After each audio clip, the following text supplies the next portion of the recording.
ಈ ಹಿಂದೆ Deere devil Mustafa ಅಂತ ಒಂದು ಸಿನಿಮಾ ಮ್ಯೂಸಿಕ್ ಮಾಡಿದ್ದೆ. ಎಲ್ಲ ಕೇಳಿ ಒಳ್ಳೆ ಟಾಕ್ ಆಗಿತ್ತು, ಮ್ಯೂಸಿಕ್ ಬಗ್ಗೆನೂ ಮಾತಾಡಿದ್ರಿ. ಆಮೇಲೆ ಹೆಬ್ಬುಲಿ ಕಟ್ ಅನ್ನೋ ಸಿನಿಮಾ ಮಾಡಿದೆ, ಅದಕ್ಕೂ ಎಲ್ಲ ಮಾತಾಡಿದ್ರಿ. ಈಗ ನನ್ನ ಪ್ರೀತಿಯ ಚಿತ್ರ, ತುಂಬ ಜವಾಬ್ದಾರಿ ಇತ್ತು ಈ ಸಿನಿಮಾ ನನಗೆ ತಂದುಕೊಟ್ಟಾಗ. ವಿಜಯ್ ಸರ್ ರಾಗಣ್ಣ ಅವ್ರ ಆ್ಯಕ್ಟಿಂಗ್ ನೋಡಿದ್ರೇ ಗಾಬರಿ ಆಗ್ಬಿಟ್ಟೆ. ಒಂದು ಅರ್ಧ ಕ್ಷಣ ನಿಜವಾಗ್ಲೂ ನಾನು ಇದಕ್ಕೆ ನಿಜವಾಗ್ಲೂ ಮಾಡ್ಬೋದ, ಏನಿದು ಈ ಥರ ಆಗೋಯ್ತಲ್ಲ, ಇದು ಅರ್ಥ ಆಗ್ತಿಲ್ವೇ ಕೇಸು ಅಂತಾರಲ್ಲ ರಂಗಣ್ಣ, ಹಂಗಾಗೋಯ್ತು. ಆಮೇಲೆ ಸರಿ ಕೇಳಿದೆ, ಏನು ನಿಜವಾಗ್ಲೂ ಮಾಡ್ಬೋದಾ ನಾನು ಅಂದೆ. ಮಾಡಿ ಟ್ರೈ ಮಾಡಿ ಅಂದರು. ಒಂದು ಮ್ಯೂಸಿಕ್ ಪೀಸ್ ಮಾಡಿ ತೋರಿಸಿದೆ, ಡೈರೆಕ್ಟ್ರು ಬಂದರು, ಮಾತಾಡಲೇ ಇಲ್ಲ. ನೋಡ್ಬಿಟ್ಟು ಮುಂದುವರಿಸಿ ಅಂದ್ಬಿಟ್ಟು ಹೊಟ್ಟೋದ್ರು. ಏನು ನಿಜವಾಗ್ಲೂ ಮುಂದುವರಿಸ್ಬೇಕಾ, ನನಗೆ ಏನೂ ಗೊತ್ತಾಗ್ತಾ ಇಲ್ಲ ಇದು ಅಂತ ಸುಮ್ಮನೆ ಆಗ್ಬಿಟ್ಟೆ. ಆಮೇಲೆ ಕಂಟಿನ್ಯೂ ಆಯಿತು, ಕೆಲಸ ನಡೀತು.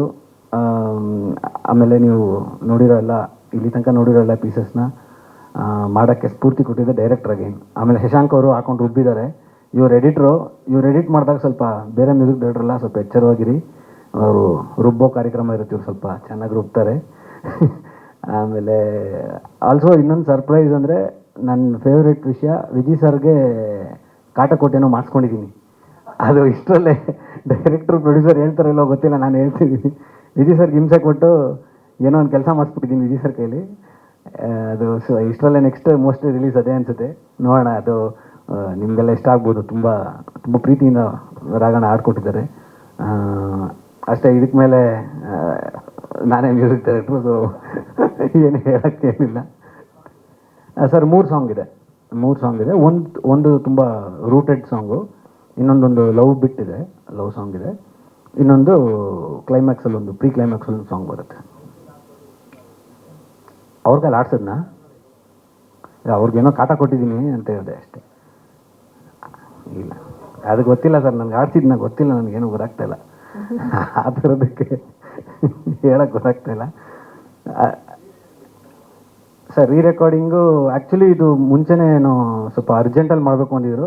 ಒಂದು ಹೆಂಗೋ ಒಂದು ಮಾಡಿ ಒಂದು 45 ದಿನದಲ್ಲಿ ಮುಗಿಸ್ದೆ ಸರ್, ಒಂದು 45 ಡೇಸ್.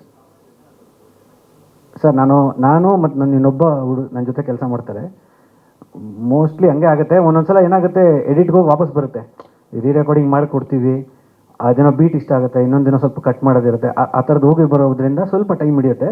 ಬಿಟ್ಟರೆ most of the time 30 to 45 ಡೇಸಲ್ಲಿ ಬ್ಯಾಕ್ಗ್ರೌಂಡ್ ಸ್ಕೋರ್ ಮುಗಿಸ್ಬೋದು ಸರ್, ಯಾವುದೇ ಸಿನಿಮಾ ಆದರೂ. ಹಾಂ, ದ ಹೋಲ್ ಇಡೀ ಸಿನಿಮಾನೇ, ಅದು ತುಂಬ ಇಂಪಾರ್ಟೆಂಟ್ ಪಾಯಿಂಟು. ಇಡೀ ಸಿನಿಮಾ ಮ್ಯೂಸಿಕ್ ಬೇಸ್ಡ್ ಆಗಿದೆ, ಅಂದರೆ ಮ್ಯೂಸಿಕಲ್ ಸಿನಿಮಾ ಅಂತ ಕರಿಬೋದು ಇದನ್ನ. ಸಿನಿಮಾ ನೋಡಿದ್ಮೇಲೆ ಗೊತ್ತಾಗುತ್ತೆ, ತುಂಬ ಸಿಕ್ಕಾಪಟ್ಟೆ ಮ್ಯೂಸಿಕ್. ಅದಕ್ಕೆ ನನಗೆ ಭಯ ಆಗಿದೆ actually. Complete cinema focused on you ಅನ್ನೋ ಥರ ಕಾಣಿಸ್ತಿತ್ತು ನನಗೆ ನಾನು ತೊಗೊಳ್ಳುವಾಗ. ಇನ್ನೂ ಫಸ್ಟ್ ಫ್ಯೂ ಫಿಲಮ್ಸ್ ಮಾಡ್ತಾಯಿದ್ದೀನಿ, ಆಲ್ರೆಡಿ ಇಷ್ಟೊಂದು ದೊಡ್ಡ ಜವಾಬ್ದಾರಿ ಥರ ಇತ್ತು. ಬಟ್ ತುಂಬ ಇಷ್ಟ ಆಗುತ್ತೆ ಮ್ಯೂಸಿಷಿಯನ್ಸ್ಗಂತೂ. ತುಂಬ ನಾಸ್ಟಾಲಜಿಕ್, ಅವರು ಎಷ್ಟೋ ವಿಷಯಗಳು ಇಲ್ಲಿ ನಾವು ಮುಟ್ಟಿದ್ದೀವಿ ಅಂತ ಅಂದ್ಕೊಂಡಿದ್ದೀನಿ. ಅದು ಬಿಟ್ಟರೆ ಸಿನಿಮಾದ ಅದೇ ಹೇಳಿದ್ನಲ್ಲ, ಮೇಯ್ನ್ ಕೋರ್ ಮ್ಯೂಸಿಕ್ಕು. ಸೊ ನೋಡಿದ್ರೆ ಗೊತ್ತಾಗತ್ತೆ. ಅದು ಸಿನಿಮಾ ತೋರಿಸೋ ತನಕ ನಾನು ಏನು ಹೇಳ್ಕೊಳ್ಳೋದು ಅತಿಶಯ ಆಗ್ಬಿಡುತ್ತೆ.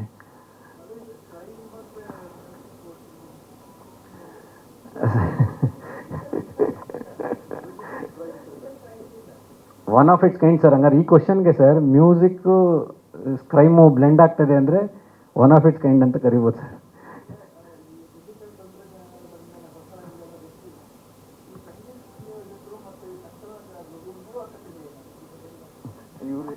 ಇವ್ರೇನಾದ್ರು ಹೇಳ್ಬೋದಾ ನೋಡ್ತೀನಿ ಸರ್. ಸರಿ,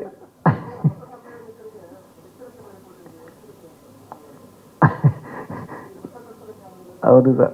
ಯಾವಾಗಲೂ ಹೊಸ ತಂತ್ರಜ್ಞಾನ ಯಾವಾಗಲೂ ಬರ್ತಾನೆ ಇರುತ್ತೆ ಸರ್. ಅದು ಎಲ್ಲರ ಪ್ರಾಬ್ಲಮ್ ಕೂಡ, ಎಲ್ಲರ ಇದು ಒಳ್ಳೆಯದು ಕೂಡ. ಹೊಸ ತಂತ್ರಜ್ಞಾನ ಇಟ್ಕೊಂಡು ನಾವು ಎಷ್ಟು ಮಟ್ಟಿಗೆ ವಾಪಸ್ ರೂಟ್ಗೆ ಹೋಗ್ತೀವಿ.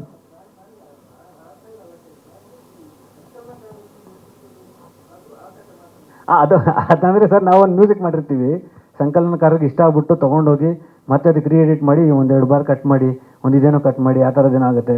ಶಶಾಂಕ್ ಅವರು ತುಂಬ ಪ್ರೀತಿಯಿಂದ ಮಾಡ್ತಾರೆ. ಅವರು ಎಡಿಟ್ ಮಾಡುವಾಗ ಸಖತ್ ಸಿನಿಮಾದು ಲವ್ ಇರುತ್ತೆ ಅವ್ರಿಗೆ. ನಾನೇನೋ ಒಂದು ಮ್ಯೂಸಿಕ್ ಮಾಡಿರ್ತೀನಿ, ಅದ್ರದ್ದೇನೋ ಅವ್ರು ಅಂದ್ಕೊಂಡಿರೋದು ಅಥವಾ ಇನ್ನೇನೋ ಒಂದೇನೋ ಆ ಝೋನ್ಗೆ ಕರ್ಕೊಂಡು ಹೋಗಿಲ್ಲ, ನಾವೇನೋ ಯೋಚಿಸ್ಕೊಂಡು ನಾವೇನೋ ಮಾಡಿರ್ತೀವಿ. ಆ ಝೋನ್ಗೆ ಹೋಗಿಲ್ಲ ಅಂದಾಗ ಆ ಡಿಸ್ಕಷನ್ಗಳಲ್ಲಿ ಚೆನ್ನಾಗಿ ನನ್ನ ಹಿಂಡಿದ್ದಾರೆ ಅಂತ ಹೇಳಿದೆ ಸರ್ ಅಷ್ಟೇ.